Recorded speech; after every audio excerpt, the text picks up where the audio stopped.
Good morning, everybody. How are you?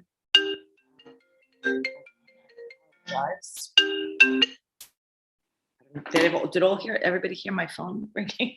Hello, everybody, and welcome to the first Legislative Task Force meeting for the year.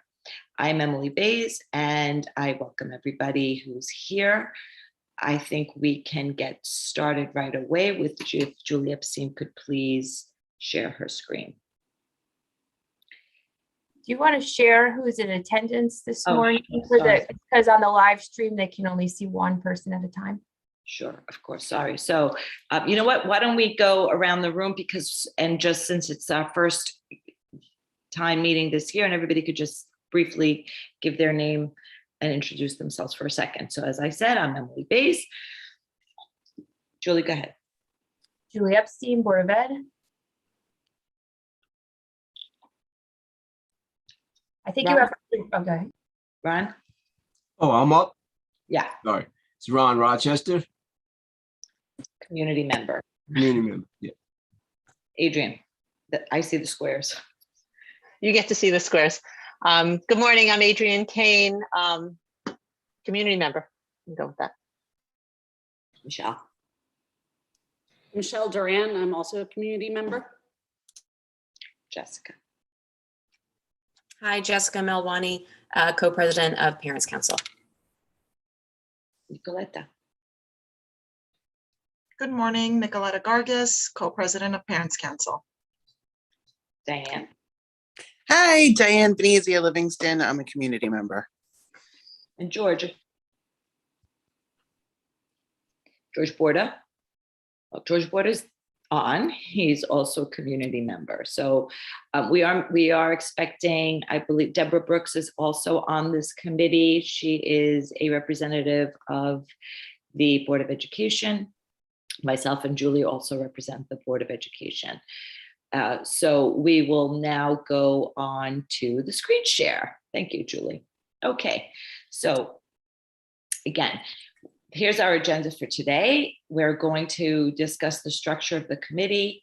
We'll discuss a charter. We'll discuss a nomination and election of a committee chair, our priorities, the meeting dates. We'll go to some community comments, and then we'll get to some action items. What I wanted to just kind of basically say for us, we've worked as a Citizens Advisory Committee in the past, but this year the Board of Education is trying to formalize a little bit more and put in some processes a little bit better than we have in the past.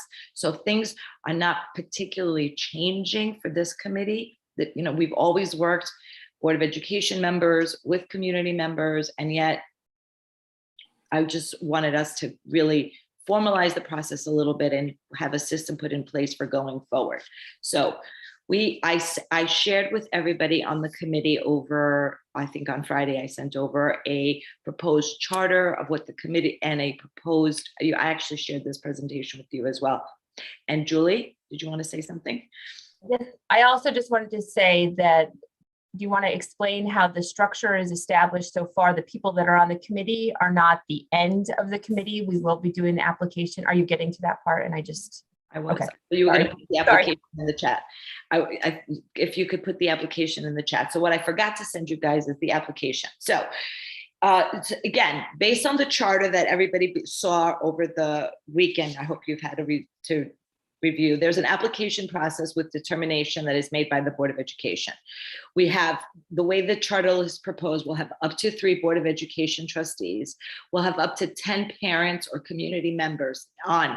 Now, what in parentheses, what is written is that there are 3 applications in 2021, because since we're starting this year in this kind of revised mode or more official mode, we wanted to give everybody the opportunity who's been on the committee to stay on the committee and not have to reapply. So effectively, since we're going to have up to 10 members, we have 7 community members that had already been part of the committee up until today. I asked all the community members if they wanted to stay on, and they've all agreed that they would like to stay on. So for this year, they're not reapplying. For this year, they're grandfathered in. So we will take 3 more applications for 2021. We will have a representative, it's either the superintendent or his designee. In this particular committee situation, the superintendent has designated Kathleen O'Hara, who's our assistant superintendent of business, to be on our committee. She actually asked to be on the committee. She has a lot of background and information and has been involved legislatively in other school districts that she's worked in. So she asked to be part of this process. And we'll discuss a little later. We will have Parents Council co-presidents or their designee. So either both Parent Council presidents will be present or one of them will be present. The committee membership will be for 2 years. And you'll have the ability to reapply after an additional term, but 2 years. So that's basically what the membership would look like. We'll have an application process that the Board of Education will review, 3 board trustees, up to 10 parent or community members, superintendent and or his designee, Parents Council, 2-year term. And we're grandfathering everybody in. Does anybody from the committee, before I get to any, the next slide, anybody have a question about that?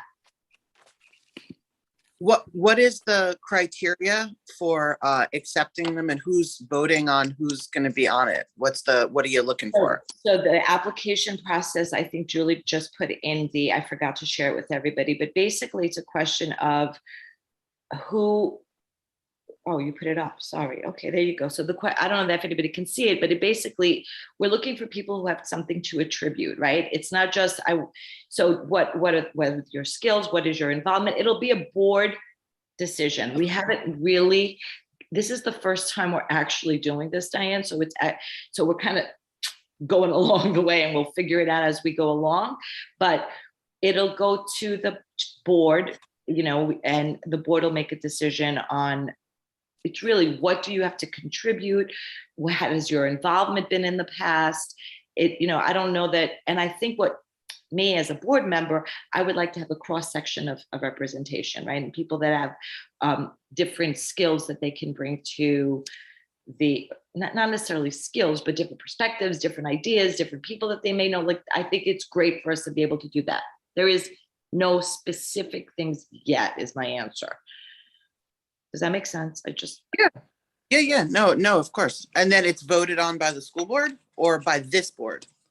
No, I think we had said it would go to the school board, because this advisory committee really goes back to the board, right? So the process for all committees is that, because this is a board committee and it's a citizens advisory committee, which means we involve citizens, not just board committee, right? Because we have board committees, board standing committees, and then we have citizen advisory committees, which include people from outside of the board.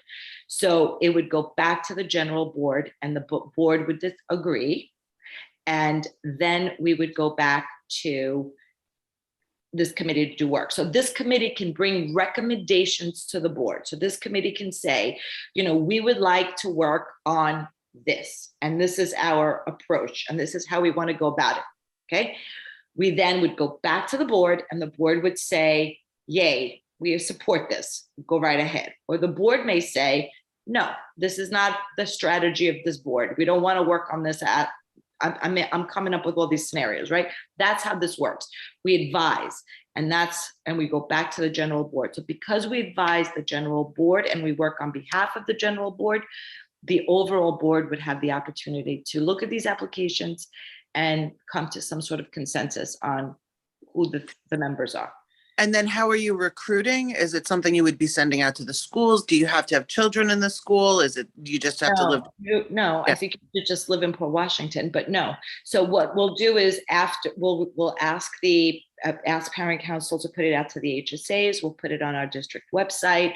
We can put it out. We could put out a press release also and ask our PR firm to send it in the local papers, because it'd be great to have people that don't have children in the school. The Legislative Task Force and the Board of Education. Yes, the Board of Education's job is to educate, but we represent the entire community, children, whether you have children or not. Okay, thanks. And I just to add to that, I think that as members of the committee, we could share the application with anyone that we think would be, interested in joining the task force as well. There would be nothing precluding us from that. Yes. Any other questions? Yeah, Emily, it's Michelle. Yeah. Hi. Hey, when are you expecting to have the application due for this year? And then going forward, is this going to be like a springtime type application process over the summer? Like what's the timing with the application? Okay, so we'll discuss that. So we will discuss that.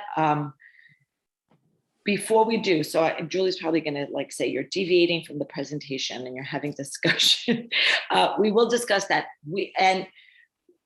So hold that thought. Why don't we just go to the application, finish the application part? So that's a good point. Just go ahead. That's fine. Okay, so the application I would like for us to be able to get out the application. If we all agreed on this application, if we all agreed as a committee, I would like to get this application out ASAP so that we can have the 3 new members determined by our next meeting. Like we have that ready for our next meeting. There's no reason to hold it back. Now, Our next board meeting on November 9th. right, our next board meeting on November 9th. So I would like to be able to have all of those names and all of the applications ready to be able to take them to the board meeting on November 9th and have that discussion with the board on November 9th. And then we could also, in my mind, effectively start, we have a majority of the committee already on board, right? Because we've grandfathered everybody. So I would like to get it started. Why not? Why hold off the process? That's my want. I'm just curious if everybody else, if anybody had an objection to that, but that's what I would like to do. Does that answer your question, Michelle?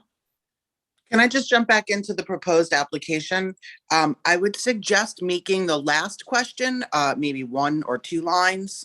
Most people don't have that many kids, and if they do, they don't need the full space. And hard to kind of fill in those first 2 in the same amount of space that you would fill in, just a logistical size of the spacing. But if you could send that to me, maybe I could look at it and give you feedback on it. It's in the chat, Diane. If you click on it in the chat, you'll get it. We will also have it available so it can be filled out electronically, so you can have a free form amount of size. This is just for purposes of this, Oh, all right. Yeah. You see what I'm saying though, right? You might want a little more space. Perfect. Yeah. Okay. Okay. Does anybody else?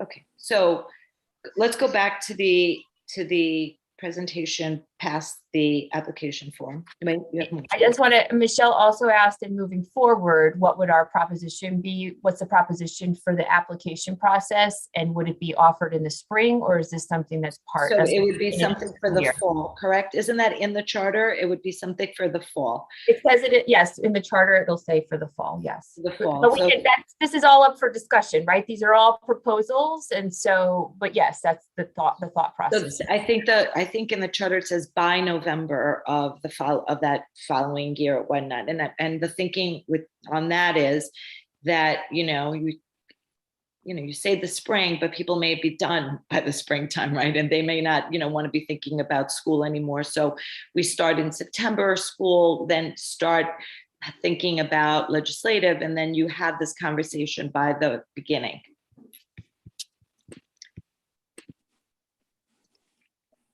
Does that make sense? Okay, so let's discuss charter proposed responsibilities. So again, like I mentioned before, it's to prepare recommendations for the board with respect to federal and state educational fiscal priorities, proposed legislation, right? Again, this is recommendations for the board. Provide a reflection of community interest about legislative matters that impact the district.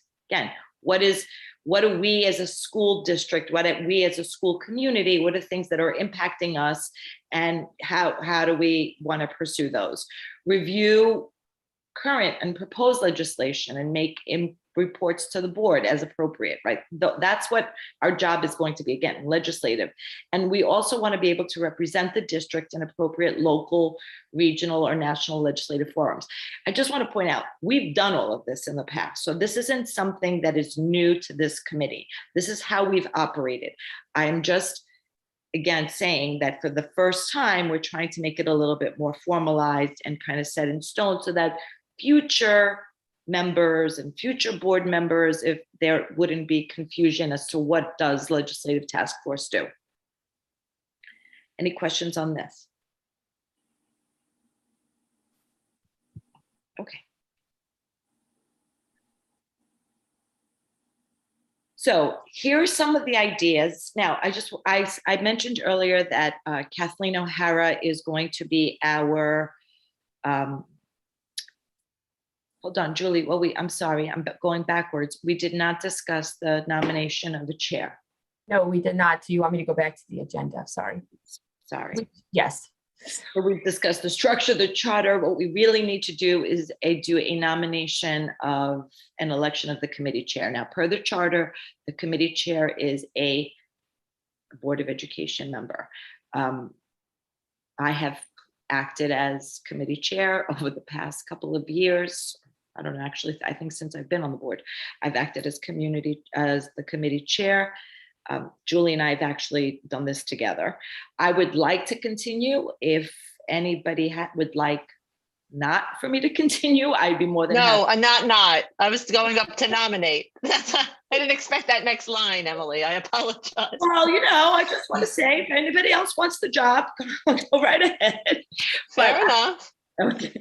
So does anybody else want, I'm trying to formalize this again. Like I said, does anybody have an objection? No, there's a Adrian Mason. I would like to nominate Emily Bays. There, I'm saying it. I'm going. I'll second that. Okay. Okay. So unless anyone has any other, an objection, or I don't think we have to take a formal vote, but then, right? I don't see anybody having their hand up. If you have, forever hold your peace. Okay. Sheldrain, you don't want to take. Hey, you really do such a good job at this. This is your thing, for sure. Thank you. I have to say, it's not just me, it's Julie. And so, I'm the official chair, but it's really not. I'm just the mouthpiece. I've explained this in the past. Okay, move on now. Let's go to our proposed action items. Okay, before we go to our proposed action items for purposes of the minutes, I just want to make sure the committee is ready and everyone was okay with the exception of the recommendations for the application about spacing. If there were any problems with the application, or if people reviewed the charter and they seem that they're okay with that, because we can then make that as a recommendation to approve and move forward to the board. We're done with that part of the meeting. Everyone's on board with it. I think so. Anybody? Just firming that up. All right, so now we can go to the. Do you want to phrase it as, do you want to give everybody an opportunity and just say, if you have an objection, say something now, as opposed to a formal vote? So you have that for the We minute. don't need a vote, but I think everybody Right. has seen the charter. So unless you have a objection to it, we can just move on. Okay, so I mentioned earlier that Kathleen O'Hara is going to be our liaison. Now, Kathleen O'Hara unfortunately had a family issue come up, and so she's not here today, but she did share with us some ideas that she had on topics that we could be working on this school year. So some of these ideas are things that either we've gotten from her, and which I'll go over with the help, obviously, of Julie, because I tend to forget things. And also the first topic that we actually have put on is foundation aid. And that Julie and I have put on. And the reason we put that on as a conversation that we should be involved in, or thinking about things that we're doing this year. And, Michelle, you were part of our discussions all from the very beginning about foundation aid and the work that this particular legislative task force has done in getting awareness to the community here and to our state legislators about foundation aid. So just in case everyone hasn't read, the governor has settled the ever-ending lawsuit with regards to foundation aid, and has vowed that all school districts will be fully funded in their foundation aid by 2024. So they're going to do partial, they're going to gradually, I guess, bring it up. So theoretically, all school districts will get more money this year, and then through 2024, we will be completely funded. However, here's the however. The foundation aid formula looks like it's going to be changed. They're talking about making revisions to the foundation aid formula. So that could potentially be a good thing, but it could also be a bad thing for school districts such as ours. Remember, this is a foundation aid formula that affects the entire state. So they have started conversations, or we're expecting that they're starting conversations with regards to foundation aid. We had gone to the roundtable right before Representative Shelley Mayer had a roundtable right before COVID regarding foundation aid. And we as a school district, and on behalf of the legislative task force, spoke on behalf of the school district. We were invited to sit and share how we thought the foundation aid formula should be changed. Then COVID took place and all those conversations stopped. Julie and I did reach out. The governor has put assigned a Long Island representative to discuss items such as this. I emailed this representative who replied back that there is a Nassau County representative that she copied and asked that he respond to us and get us to, start discussing. I have not heard back from the Nassau County representative. This was all late last week. So we anticipate having these discussions with the governor, or maybe getting this all back. So this is a reason that Julie and I think this is something we should be discussing as a committee, as a task force this year, and working actively on, because it will affect the funding that our school district gets. And we all know that based on the funding is based on what we can deliver in programs. Before I move on to other ideas, does anybody have any objection or think, with regards to us talking about foundation aid this year? Nope, no objections. Everybody agree we should be doing foundation aid? Yeah. Okay. So the remaining ideas are ideas that we've heard from Kathy O'Hara, who has had, which was, I have to say, refreshing, because these are ideas coming from an administrator that I thought, wow, this is a different way of looking at things. So she brought up the civil service certification. And she said, it's many schools right now, especially this year, are experiencing these type of issues. So let me backtrack. Some positions, lots of positions within school districts must be civil service positions. And in order and lots of positions within a school district have to have a civil service code. That is that's kind of dictated. So what is happening right now is schools are experiencing issues where the tests are not given frequently enough. So there aren't any available candidates. When the tests are given, it's taking over 18 months for the list to come out. Why? It's a Scantron. So why is it taking 18 months to get results when they finally give them? The tests are also very outdated as far as the current skills are concerned. I know one example is that they test how fast you type. So if you're not a fast typer, go back to the 1950s where we were all using typewriters and, doing how many words per minute. If you don't reach a certain number of words per minute, you're cut. Now, 1950, that might have been relevant, but it's not relevant in 2021.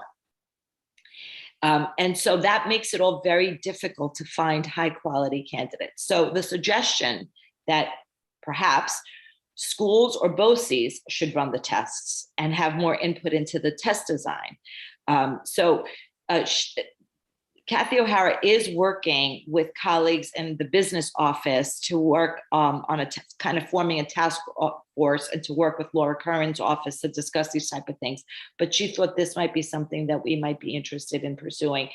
I will tell you, as a board member, and if you've watched our board meetings, you've heard that we're having a hard time getting positions filled, not teaching positions, but administrative, paras, EAs, and that really is dictated. A lot of it is dictated by the type of qualifications that are required. Does anybody have a question about that before I move on to the other issue? No, I can't see hands. If you have a question, Oh, I do.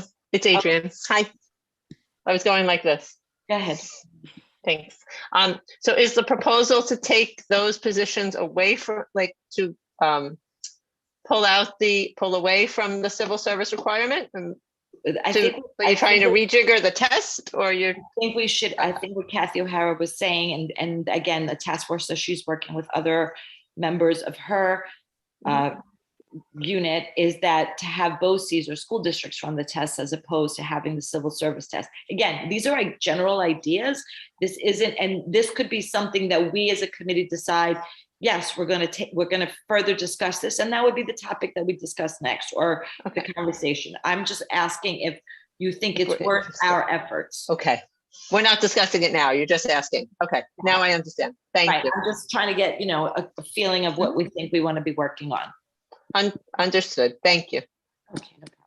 Okay, the other idea that Kathy came up with is sharing of resources with other municipalities to offset costs, which is a logical question. For example, she said, why couldn't we share resources in landscaping services with the town of North Hempstead, with the county of Nassau? We do share some resources, or we do some sharing of buying with other school districts, but why not actually share the resources? So this was an idea that she also came up with.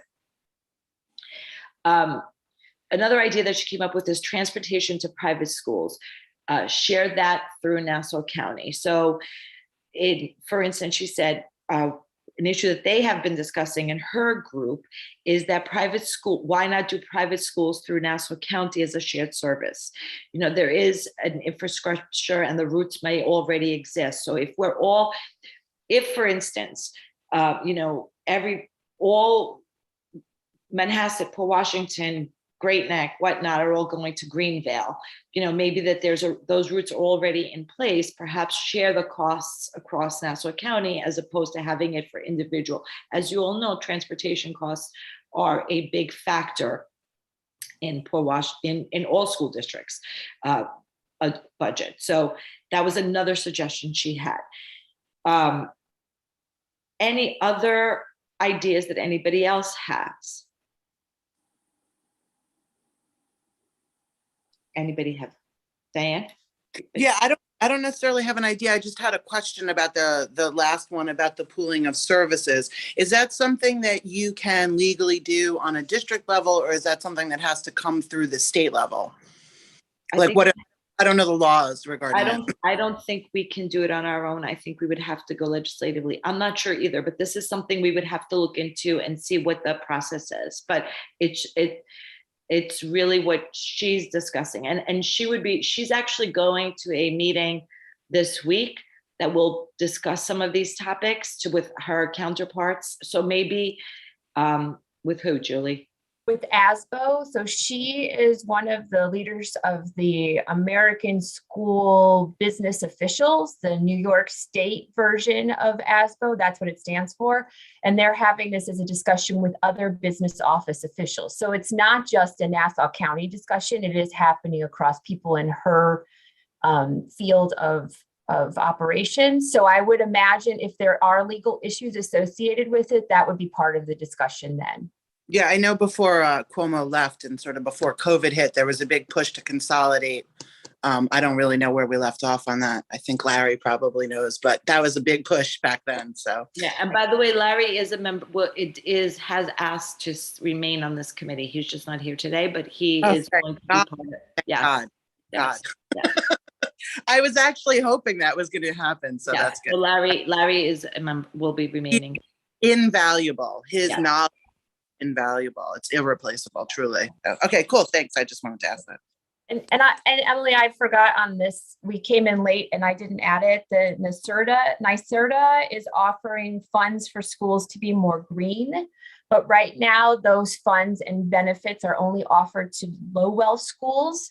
Is this something that we would want to look at? Why? I mean, because we are all operating under a tax cap. We all have limited funds. So if we were going to take advantage of more green efforts, why shouldn't all schools be made available to the benefits of it all? So that was something else Kathy had brought up as well. And I'm sorry I didn't put it on as a proposal. Yeah, I was gonna, I saw, no problem. Julie, you've been fired. Yes, I think that's also a good idea. And we all, again, want to be environmentally appropriate. So those are our ideas based on what Julie and I have thought of and based on what we've spoken with Kathy O'Hara. Does anybody have any other ideas, any other suggestions that they want us to be looking at as a legislative task force going forward, or anybody have any objection to us going through any of these? If not, we can move on to some, next steps.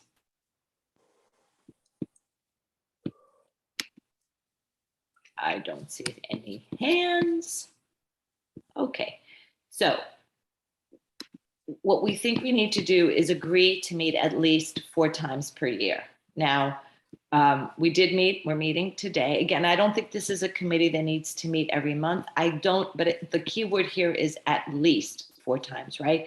So I don't want us to say we're not going to meet more than 4 times, but I think that as a committee, if we can agree to meet at least 4 times, what we have been really successful with in the past is if we pick a topic or are working on certain things, we've communicated via email and said, this is how we're doing. We're going to work on a mini presentation. We share the presentations, we get feedback. So we've been successful, this committee, of working without an actual quote unquote meeting. So I think we can continue. Of course, like I said, if we need to have a meeting, we will always try to schedule a meeting. But if we can try to agree to at least 4 times. Now, we did a 9 a.m. meeting today. I'd said we're never doing a 9 a.m. meeting again. Let's give ourselves a little bit more time. So 9:30 going forward, perhaps.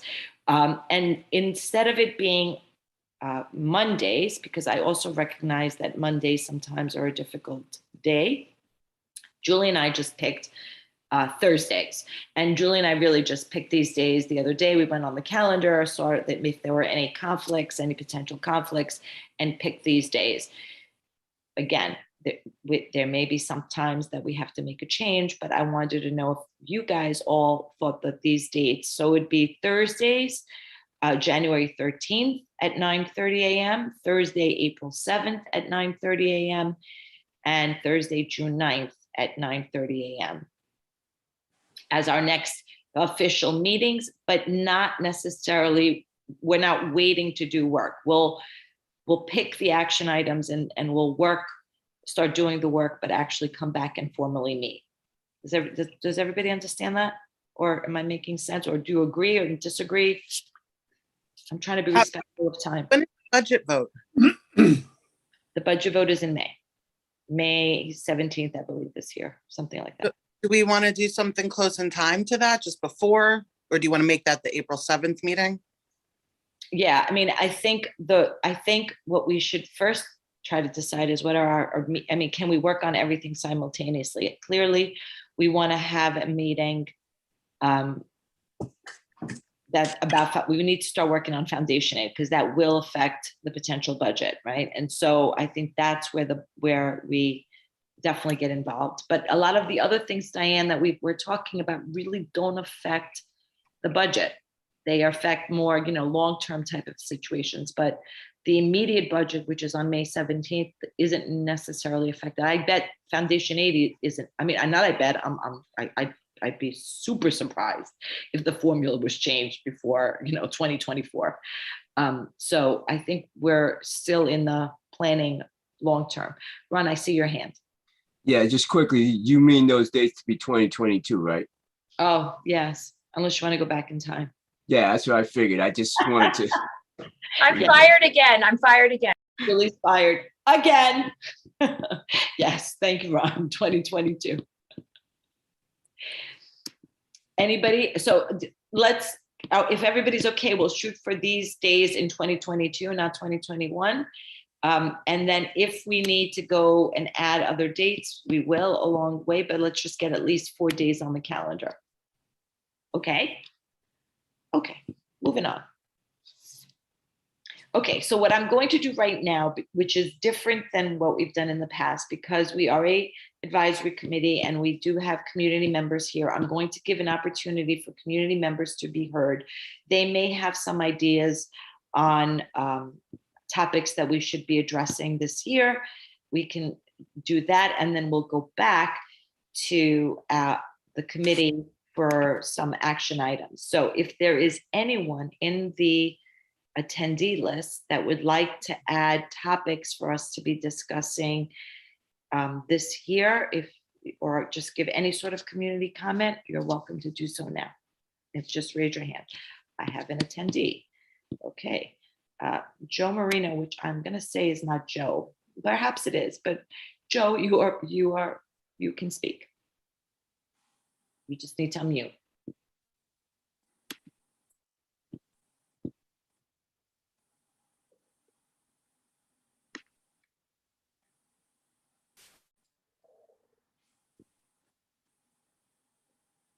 Joe Marino. It's got to be Regina, right?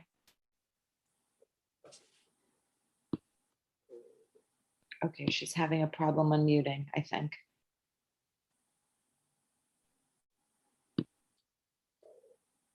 Does anybody? Maybe she can type her question into the chat. I think that's accessible on that side, right? I'm not sure. Let's see.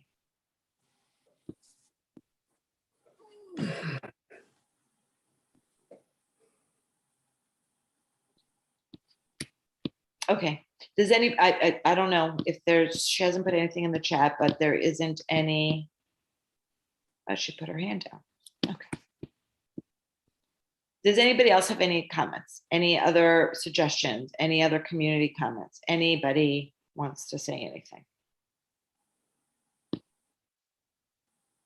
One panelist. Yes, Jessica.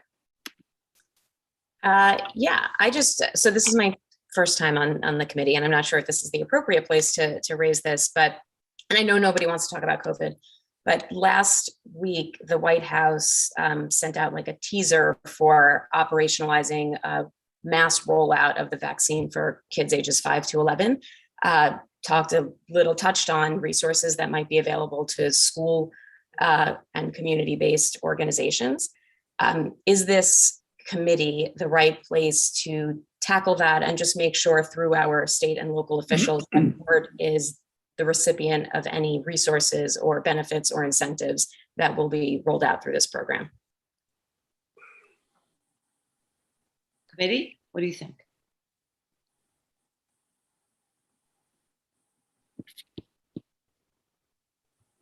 Nobody wants anything? I don't think it's a. So what I read the same thing for what the White House sent out, and I've also read what the governor's been sending out, and they're expecting that the vaccines will be available to children as early as next month, in the next couple of weeks, and they've committed to get resources to the schools. We certainly, I think, can keep. So what I think we can do is keep an eye out on it and see when, in fact, it actually does happen, what the resources are. The governor has claimed or says that she's going to get us testing. She's going to be able to set up vaccination sites so that we can do pretty much kind of like how it happened in when we vaccinated the 12 to 17 year olds, 12 to 18 year olds. I believe we'll be able to have vaccination sites and send out that information. My suggestion, though, is as a committee, I don't know that it's our position or our space there, because what I think as a school district we're going to be able to do, and I'm putting on my other hat, is really just notify the community, because these vaccines will not be mandated. These vaccines will be, available, and not until. So all we would do, and I think we would do it the way we did it the last time that we had the 12-year-olds plus, is just notify that here are the vaccines. I know Marianne Del Monte, actually, I saw this last week when we were at Unity Day, thank you. And so I know she's aware of it and is going to try to get us as many, like trying to get vaccination sites in Port Washington up and running. So I don't know that there's much more we could do other than inform. And I think that the school district would do that. You know, we wouldn't be campaigning, like they're getting the vaccines, right? So there, I don't know how else, what would we be campaigning for or asking for? No, I think it would just be asking to make sure that Port received whatever resources were becoming available. From what yeah. So, I mean, I think we should keep it, I think we should keep it in the back of our minds. If we see that we're not getting resources or that, I think we should absolutely become a lot more. But from so far, what we've heard is that, you know, we're going to have resources and that our town is working on it. I heard also that Northwell is up and running, ready to start, you know, doing like mobile vaccination sites in Port Washington when it happens. So I've heard this information, but I think until we see that it doesn't exist, you know, Okay. That's my 2 cents. Does anybody else have anything on that? No, surprisingly, I do. As much as probably everyone knows how I feel about vaccines, I do feel as though the Legislative Task Force Committee should try to steer clear of anything to do with vaccines as strongly as possible and take all politics out of vaccines.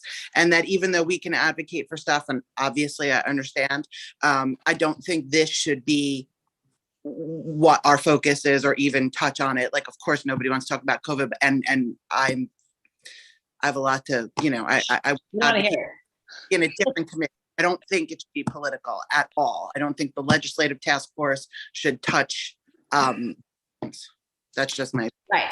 Just to be clear, I am talking exclusively about resources. I agree that the Legislative Task Force should take all politics out of the vaccine discussion. This is not a political discussion. This is simply about, are we receiving resources that are due? That would be my only comment on this. And is there something that this committee has to do to ensure that? If not, and we just wait to make sure that it's not happening, then the conversation is I think Jessica, and again, I kind of have another hat, and that is I'm aware, and we're watching and we're making sure. I think not until we actually get the vaccine, you know, I mean, there's talk about it coming, you know, I don't think we're going to be able to do anything. And remember, there are people in our community. This becomes a little bit of this is where I think Diane's going, is like, we need to just kind of not make it a discussion of whether we're pushing for a vaccine or not. I think you're right. What we would want to make sure is that for whoever is interested in getting their children vaccinated, whoever thinks it's the right decision for their family, for their children to get vaccinated, that we have resources available for them to do that, or ease of resources, right? Because the resources will be there, but make it ease. I get that, and I see, but this is where, again, it shouldn't be a political discussion, but it does turn into a heated discussion. And I know we're all on the same page on this. So I think and to Diane's point, let's try to make this more about, you know, what are the bigger pictures for our school district, which I know everybody here agrees. Just let's. Can I just add, I think that the task force will probably follow the same vein that it's followed in the past, which while we set these priorities that have long-term end dates, you know, ahead for ourselves this year, if something does arise where we see we're not getting fiscal resources or we're not getting guidance that we need, this committee has always come forward in an emergency standpoint to say, let's have a committee meeting, let's advocate for this, and we will continue to do so. So just because we set priorities for this year doesn't mean that we won't continue to advocate for resources on any topic, right, that we may not be getting. So I think that's a good point, and I think that's how we kind of wrap it up, right? We continue to advocate for any resources that we're not getting on any topic. Okay, Liz Melman would like to talk as attendee, so I'm going to allow Liz. Allowed to talk is not available because Liz is using an older version of Zoom. Oh, Liz, I'll make you a panelist for now, and then you can speak. Liz, go right ahead. There she is. Unmute. You need to unmute.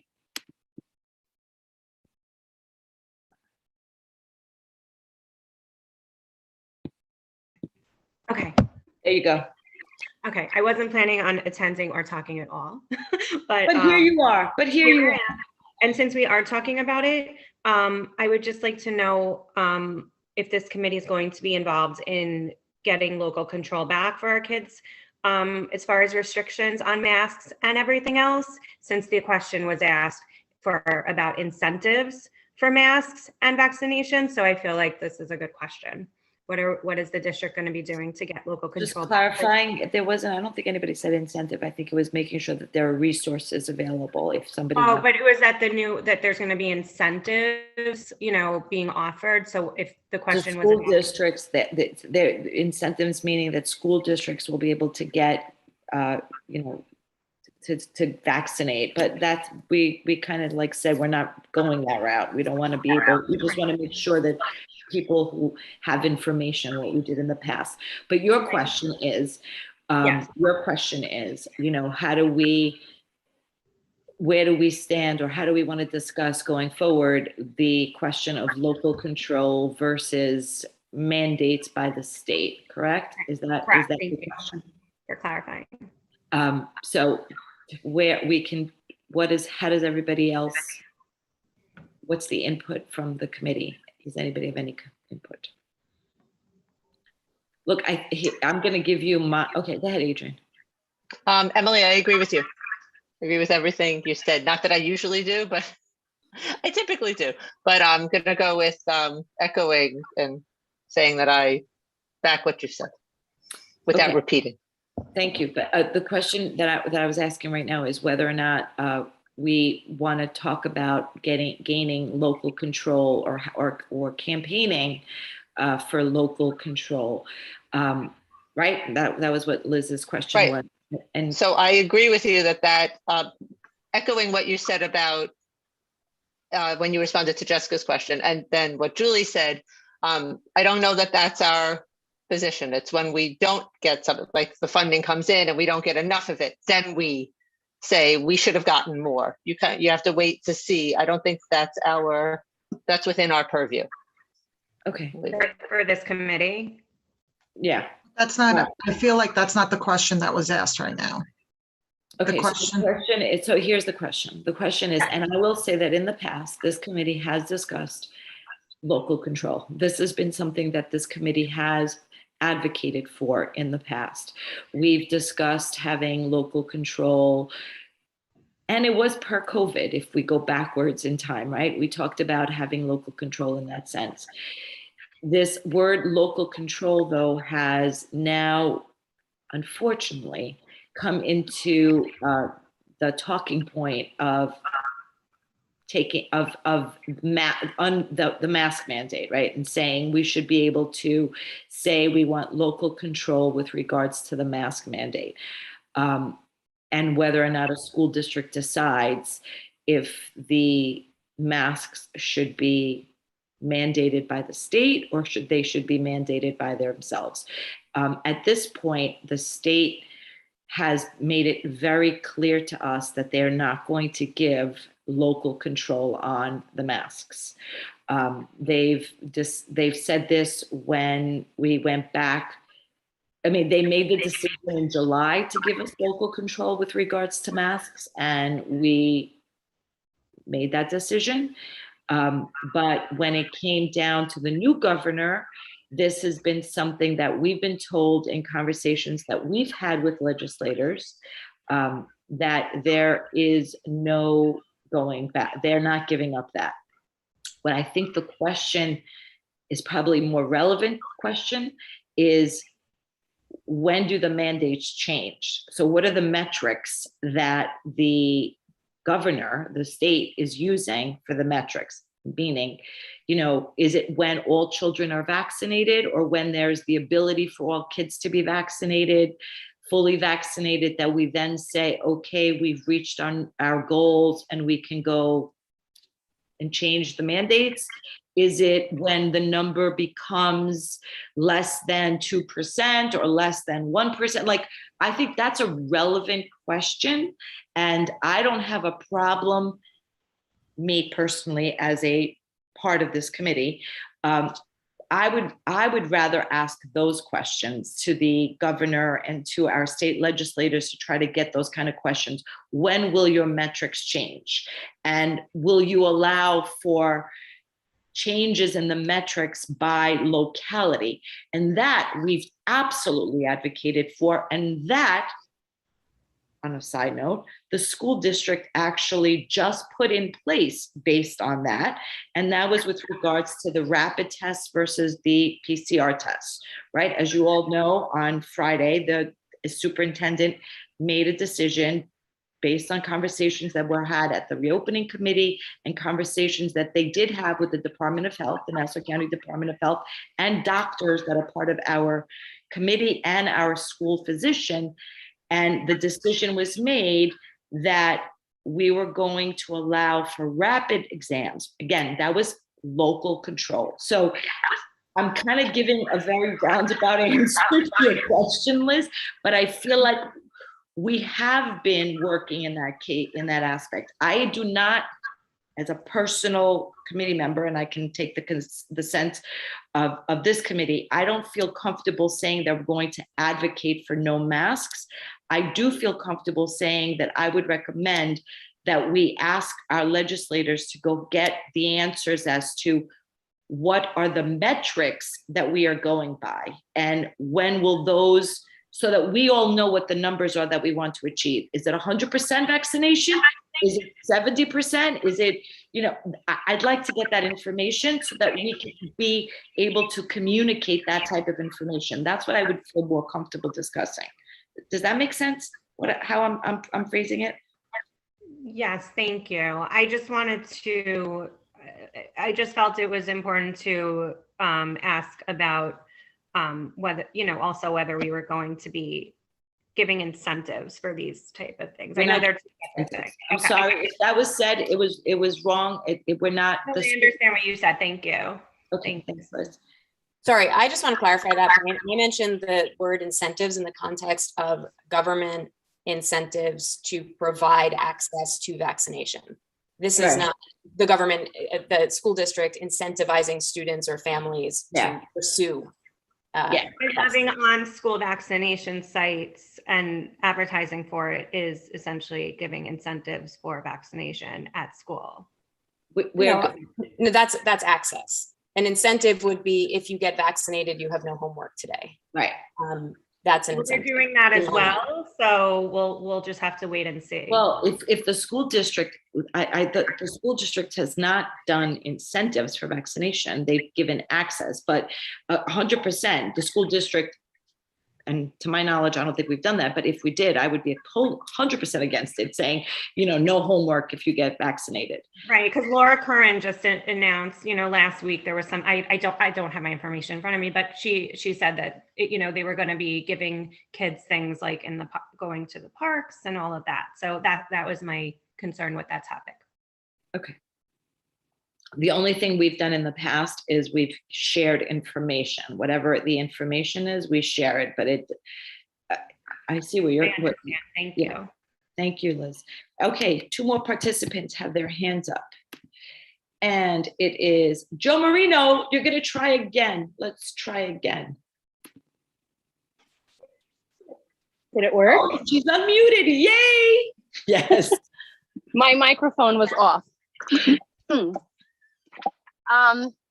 So my question ties in somewhat to the topic that's been raised here regarding vaccines. One thing that you said was there aren't any mandates, and there aren't any mandates as we stand now.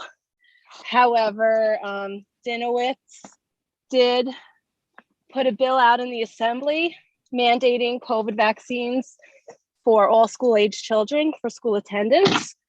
And I was curious if that is something that this committee would be willing to address as they did with the HPV and flu vaccines 2 years ago, because we're talking about a vaccine that doesn't prevent disease or prevent the spread of disease. We're talking about a vaccine that can reduce your risk of becoming very sick. So that doesn't really seem to me to be something that is necessary for school attendance. You know, getting the vaccine doesn't mean you can't come to school and still spread it. Getting the vaccine doesn't mean you can't still get it. So I'm just curious, being as there are bills being put out in the legislature right now, how this committee might address them. Regina, we haven't, I know you're not Joe Marino, you're Regina Marino. We haven't ever addressed as a committee vaccines. We did not work on the HPV vaccine. We've never done this. But so who, oh, okay. So because it was voted on as a board, addressing those about 2 years ago. You know, anybody who knows me knows that I have zero memory. Okay, well, Larry was the only one who voted against it because he was afraid that we were going to ruin a favor from Anna Kaplan because he was working with her on getting our fair share of school aid. And everybody else did vote in favor of addressing our local legislatures as well as the governor.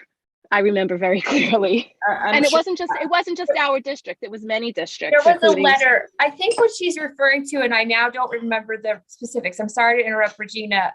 There was a letter. I wasn't on the board yet. There was a letter that was written by the board to Anna Kaplan from the entire board. It was right before COVID in that year. Is this sparking your memory? And it was in support with all other school districts. I don't feel it was as clear as saying we're supporting the flu vaccine, but now I really don't recall. Emily, I'm trying to jog your memory. No, it was saying that I'm pretty sure that those are the type of vaccines that should be a choice, not mandated for school attendance. Yes, you're right, Regina. Yes. So we didn't say mandate. This is what I'm trying to remember. I think we need to, you know what, I think before Regina, we need to go back and look at that language, and that was a board decision. I don't remember it coming to the legislative task force, but can we do some of our homework, Emily, and look back at what that was? So I think we can definitely look at you're saying there's a bill. Let's wait until there actually is a legislation, and then we can, I guess, get a sense again. Again, I want to remind this committee, we do not make decisions on our own. We make recommendations to the board, right? We're a citizens advisory committee to the Board of Education. So as a committee, we can advise the board, and then it would be up to the 7 board members to decide whether or not they did went one way or the other. So thank you for that suggestion. I think we're putting it on the tracker of stay aware, and we'll look into more about what we wrote then and how we did it. Okay, yeah, I wasn't sure. I'm new to all of these committees. I didn't, in the past. We welcome you. We welcome everybody. And so I know it was voted on at that school board meeting. It was actually I found out about it because there was a Facebook post on the school page, I think, that said, this evening we'll be discussing HPV and flu mandates. And I said, what's this all about? And I came to the meeting. And so I didn't know how that came to the board's attention, something that they wanted to vote on. If it came through a committee, or if it was just something that came to the board's attention, what was the protocol. Somebody just sent me the letter. I think Beth Weisberg brought it to the committee. That's why and I'm reading the letter now. But you know what? We don't have to. I don't think it was ever brought to the legislative task force committee. Yes, this was done by the board of education. Just the board, right? It was the board of education. Okay. That did it, okay. But like all right, I good said, to know. Let's keep it. And again, just know you could always go directly to the Board of Education if you wanted the Board of Education to take up a matter. But I hear your request or what your concern is, and we will keep it on the backtrack. Okay. Okay. Thank you for listening. Okay. Thank you. Okay, we have one more attendee. Wait, George, actually, I'll go to George Borda before we get to the attendees. Mr. Borda, you have your hand up. Okay, can you hear me? Yes, we do. Okay, I just want to make a point of clarification. No vaccine prevents disease, only severity of the disease. The only vaccine that actually prevents disease is the rabies vaccine. That's it. So no vaccine, I repeat, will prevent, is not made to prevent disease, just the severity of the disease and hopefully hospitalization. Thank you. Thank you, Mr. Borda.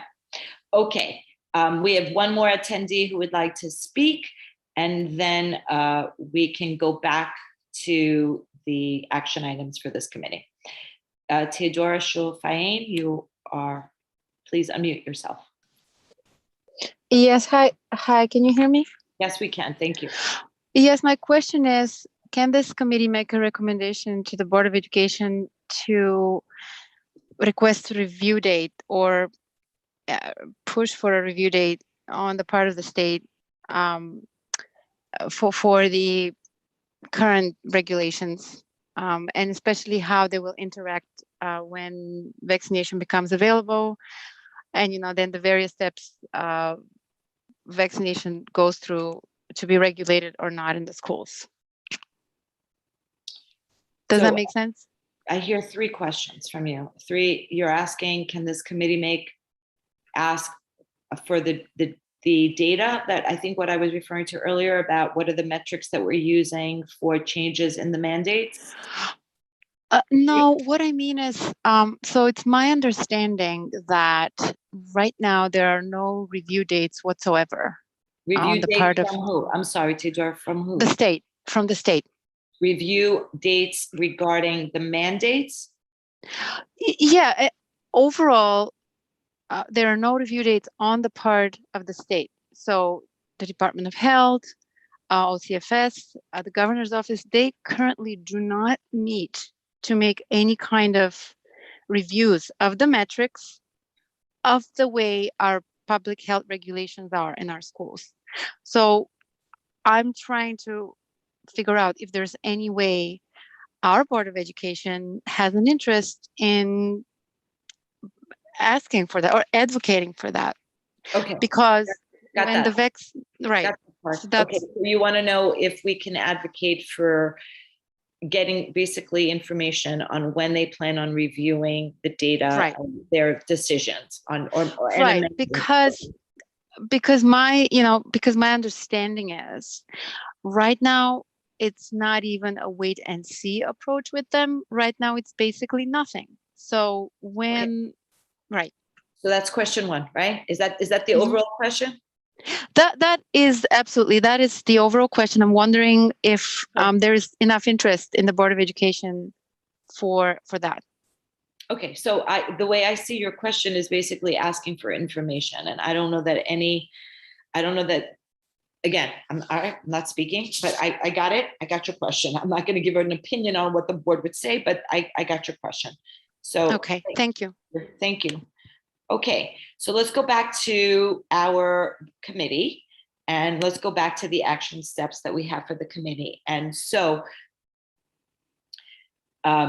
we heard from our community members and we had some discussion from our community members. What I'm asking now for the committee is to, are you all in agreement for me to be able to go back to the Board of Education? Remember, we're advisory to the board. So I need to go back to the Board of Education at our next board meeting and ask them to, 1, approve our charter, 2, approve sending out of applications for new community members. No, Julie's got her hand up. That's not what I'm asking. We're actually going, because this committee approved the application, we were actually going to send the application out and have them approve the applicants at the November. Got you. Sorry, right. I meant that. Yes, correct. We're going to approve the applicants. And what I'd like to be able to do is go back to the board with our set of initial priorities. And so we did have some that were added or requests that were given to us by community members today as adding to our priorities. Julie, did you write them down all? Because I know you did. Can you read them for us? Okay, so the questions that were presented, you mean the ones that were presented during community comments, correct? Yes. Yes. The question is regarding the metrics that the governor will use that will adjust any and all mandates. So I would put that metrics and dates for change of mandates as one overall question, right? What are the metrics, and when are we going to look at the, is there an end date? Is there a date of which we're going to, right? So that's one, right? Go ahead, sorry. A long-term look is to continue to monitor our, if there are any resources that will be provided, right? And if we are getting all of the resources that should be provided for any and all initiatives that are moving forward. Those would be federal dollars and state dollars. And then lastly, we were going to reflect on the email or the letter that went out to Senator Kaplan regarding the flu and HPV vaccine, and then make a decision on whether or not this is something, an initiative that we will be taking forward as a committee as we see what bills are put on the floor. Got it. Right. And we did find the letter, and the letter did say, basically, we all signed a letter saying that we did not want the HPV and flu vaccine to be mandated. We wanted it to be a choice. And that was brought to the board. It never came to the legislative task force. It was just a board letter, and we could recommend a board letter or not. Okay, so those are the three things that have been added to the suggested topics and priorities for this year from our community members. And we have the list that we've already discussed earlier. Is everyone on the committee okay with that? Those ideas and those priorities and these action steps going towards the board. I see Diane shaking her head. Committee, everybody okay with it? I'm good. Okay, great. See, Yes. Thank you. Okay, so next steps. We're going to get the application out. It'll be put on our website. It'll go out. I'll ask our HSAs or through our parent council reps to send out the application to the HSAs. Before we do that though, Diane, Julie's making it available that if anybody wants to make any quick edits to it, you can. And we will potentially have 3 new members to discuss at our November 9th board meeting. And we will start working.